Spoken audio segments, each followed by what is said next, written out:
Et pour nous donner plus d'éclaircissements, nous avons le plaisir d'avoir en ligne M. Rizk Chehata, expert en économie. M. Rizk Chehata, bonsoir et bienvenue avec nous. Bonsoir et merci pour votre invitation. Monsieur Rizk Chehata, l'Égypte parle d'une transition, de l'accélération d'une transition énergétique. Comment voyez-vous cela? Écoutez, si on vient en arrière un peu, le président de la République, Abdel Fattah el-Sisi, dans son programme électoral, il a parlé pour la première fois du LED et l'importance de l'économie de l'énergie en utilisant cette nouvelle technologie. Donc il est venu avec une idée simple, l'énergie propre, pas seulement l'énergie, mais l'énergie propre, l'énergie renouvelable, l'énergie solaire, les éoliennes. On a vu, l'Égypte, elle a fait des pas de géant. On produit actuellement presque plusieurs fois l'énergie qu'on a eue du haut barrage, l'énergie hydraulique de haut barrage. On l'a dépassé de loin, sans crise, sans guerre, sans défi international. Et ce qui permet à l'Égypte de se positionner dans l'énergie propre, l'énergie solaire et éolienne. Maintenant, on peut parler aussi de la COP27. L'Égypte est un pays respectable et qui respecte ses engagements. Et exploiter l'énergie nouvelle et augmenter le nombre de mégawatts vers l'énergie nouvelle va tout droit dans les programmes mondiaux de l'écologie. Donc on peut se réjouir et on souhaite encore plus et plus. Vous avez parlé de 93% d'énergie classique fossile et 7% d'énergie propre solaire et renouvelable. Il faudra qu'on arrive à augmenter ces pourcentages vers l'énergie renouvelable et l'énergie propre, et c'est l'intérêt de tous. Et à votre avis, dans quelle mesure on pourrait vraiment se tourner vers l'énergie propre, l'énergie renouvelable? À présent, quand on conçoit l'énergie, on parle du vert, on parle du bleu, que ce soit quand on parle de tous les projets, même des villes, on parle du bleu et du vert. À votre avis, dans quelle mesure cette vision va aider en sorte de manière à accélérer cette transition jusqu'avant 2030 ou jusqu'à 2030? Écoutez, l'Égypte, Dieu merci, elle a un soleil inégalable. Le nord de l'Égypte, il peut être exploité de l'est à l'ouest. Alors, il peut être exploité d'Alexandrie jusqu'à l'Alamène. Et on peut faire des champs, des panneaux solaires, panneaux photovoltaïques également, parce que le photovoltaïque il est plus puissant et il fonctionne même avec peu de soleil. Donc la technologie aujourd'hui permet au pays d'exploiter justement, et on a ce qu'il faut. On a les surfaces, on a le désert, on a tous les ingrédients, les matériels qui peuvent servir à la fabrication. J'invite tous les artisans, tous les ingénieurs en Égypte d'aller plus loin, de travailler plus sur tout ce qui est photovoltaïque. On a même les matières premières, on a le sable, on a mieux que le Silicon Valley. Et je pense que on va le faire parce que c'est le gouvernement, le président de la République sont pour à 100%. Nous avons le main-d'œuvre nécessaire. Peut-être quelques programmes technologiques avec l'aide de la France notamment, et on peut y arriver à satisfaire nos besoins locaux et puis exporter de l'électricité en Afrique et même en Europe s'il le faut. Il y a tous les ingrédients qui permettent à l'Égypte d'être parmi les leaders dans ces projets. Et dans quelle mesure on pourrait parler de crise, puisque nous nous tournons vers cette énergie à grands pas, dans quelle mesure on pourrait parler de crise compte tenu de la situation actuelle au Proche-Orient, notamment évidemment la question d'Iran? Pardon? La crise, on la sent déjà la crise depuis cette guerre entre les États-Unis et Israël d'un côté et puis l'Iran de l'autre. On a été tous étonnés par la décision des Émirats arabes unis de choisir d'autres itinéraires pour livrer leur production. Dieu merci, et maintenant ils s'intéressent beaucoup à des itinéraires qui passent par l'Égypte. Ce qui va nous permettre encore, dans une période de transition, de travailler l'énergie classique et en même temps avoir plus de moyens pour les nouvelles énergies. Donc je pense que même la crise du Moyen-Orient, tôt ou tard, elle va profiter à l'économie égyptienne. Et à votre avis, quels sont les méga-projets d'énergie renouvelable que l'Égypte a signés pour aller de l'avant sur la voie de cette transition énergétique? Ben, vous l'avez dit vous-même tout à l'heure, il y a des champs solaires énormes et on va doubler et tripler ces stations polaires, puisque stations des panneaux solaires, pardon, et ces stations-là, il n'y a rien qui empêche leur croissance. Et c'est ça le côté positif en Égypte. On a une politique gouvernementale et présidentielle dans ce sens-là, et on a ce qu'il faut pour y aller à l'avant.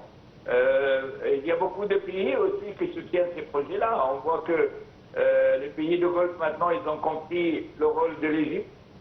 La sécurité, la stabilité, elle viendra par l'Égypte. Et l'Égypte, avec sa position entre les trois continents, elle peut être un très bon exportateur de produits énergétiques pour l'Europe, qui a besoin tout le temps. Et je pense que bientôt, on va récupérer les fruits de cette politique. Monsieur Rizk Chehata, dans quelle mesure on peut dire qu'on est prêt pour se tourner vers le vert, vers l'énergie renouvelable, par exemple en matière de consommation, de voitures électriques, de bus électriques? Est-ce qu'on a suffisamment de batteries, de recharge? Est-ce que ce concept est approuvé par la population des consommateurs? Écoutez, comme dans les produits, la Chine, bien sûr, elle est leader dans ce monde, dans les batteries des voitures et tout ce qui est énergie propre, c'est la Chine qui est en première position mondiale. L'Égypte, elle travaille beaucoup avec la Chine. On a même travaillé beaucoup avec la Chine pour tout ce qui est armes. Et c'est ce qui est intéressant, qu'à chaque fois on achète un produit, on achète la technologie avec. C'est ce qu'il fallait faire depuis très longtemps. La technologie nous permet de fabriquer nous-mêmes, de modifier certaines choses nous-mêmes par rapport à notre environnement. Et donc, pour moi, il n'y a rien qui empêche, Il y a des jeunes sur le marché qui cherchent du travail, il y a des projets. Le président fait tout ce qui est dans son pouvoir pour avancer dans ce sens-là. Et il n'y a pas une résistance quelconque dans ces domaines. Donc franchement, je ne vois pas des obstacles qui nous empêchent d'avancer dans ces projets, parce que c'est l'avenir en plus. Et quand on est exportateur, on a des devises et on a moins de crise avec la livre égyptienne. Et je pense que c'est une sécurité alternative par rapport à une guerre quelque part. Quand on a notre propre énergie, regardez la France avec ses centrales nucléaires. Oui, Monsieur Rizk Chehata, vous êtes expert en économie. Merci d'avoir été avec nous aujourd'hui. Il faut dire que dans un contexte de tension où l'énergie est utilisée comme arme géopolitique, l'Égypte accélère sa transition vers le solaire. Et l'objectif est le suivant, évidemment, réduire sa dépendance à l'égard des énergies fossiles, renforcer sa sécurité énergétique et soutenir sa compétitivité économique. Le point dans ce contexte.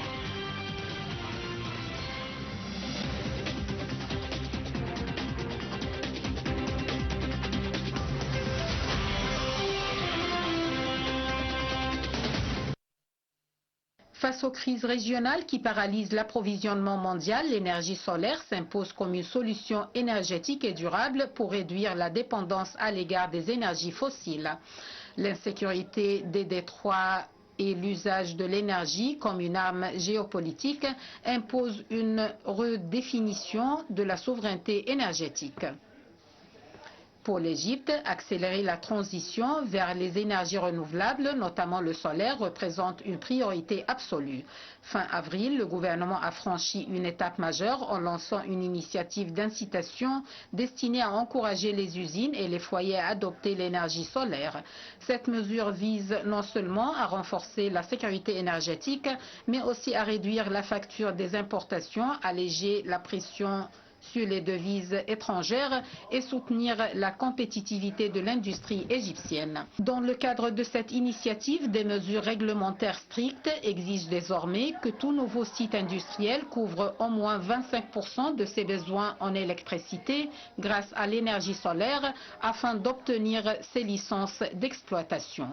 En parallèle, l'État a lancé un projet de recensement de l'ensemble des toits des bâtiments gouvernementaux aptes à accueillir des cellules solaires à travers tout le pays. Le secteur touristique participe également à cet élan. L'Organisme général du développement touristique recense actuellement les hôtels utilisant des énergies propres tout en instaurant des incitations financières pour encourager les investissements verts. Sous la coupole du Parlement, le débat bat son plein autour du lancement d'un vaste projet national global visant à généraliser l'utilisation de l'énergie solaire sur l'ensemble du pays. Dans ce contexte, de nombreuses banques égyptiennes ont déployé diverses offres de financement pour l'achat de l'installation des panneaux solaires avec des conditions et des avantages variés. L'enjeu majeur consiste à transformer ces premières initiatives en une stratégie nationale globale. Alors que la part actuelle des énergies renouvelables tourne encore autour de 11,5% de la production d'électricité, l'Égypte a ainsi revu ses ambitions à la hausse, visant désormais à porter la part des énergies renouvelables à 45% de la production totale d'électricité d'ici 2028 au lieu de 42% initialement fixé pour 2030. Le défi est de taille puisque le secteur résidentiel accapare à lui seul près de 39% de la consommation nationale, tandis que l'industrie en représente environ 29%. L'Égypte dispose des atouts majeurs, des niveaux d'irradiation exceptionnels et un portefeuille croissant en mégaprojets. L'investissement dans les énergies renouvelables constitue un investissement préparé au service de la sécurité énergétique nationale. Cela en fait la pierre angulaire de la vision de l'Égypte pour le développement durable.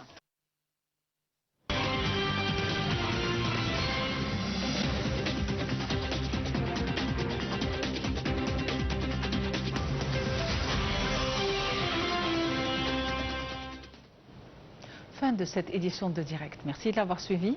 Très bonne fin de soirée à tous, bon week-end et à la prochaine.